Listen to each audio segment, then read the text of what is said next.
recognize the Honourable Leader of the New Democratic Party. Thank you, Madam Speaker. Yesterday in estimates, the Premier acknowledged that the commercial wine bottling program had already begun, and then spent the better part of 2 hours avoiding having to disclose when the checks were cut for bottling companies and how much has been paid out.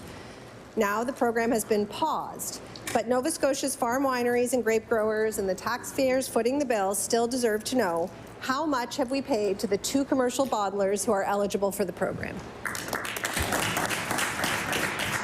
The Honourable Minister of Finance. Madam Speaker, they're certainly fair questions. And I would advise the members to remember that this whole issue started with a trade complaint.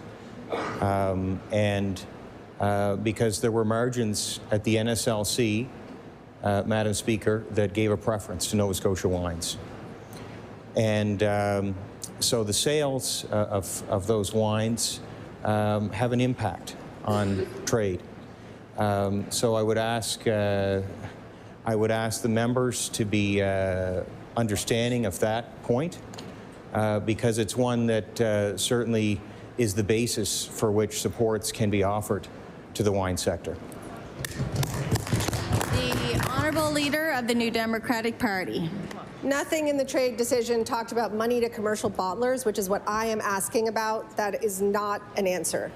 With a mixture of agricultural and business skills, local farm wineries have grown the wine sector in this province exponentially. Instead of recognizing this, the Premier diminished the incredible growth of the local wine sector in recent years by telling them to just ramp it up.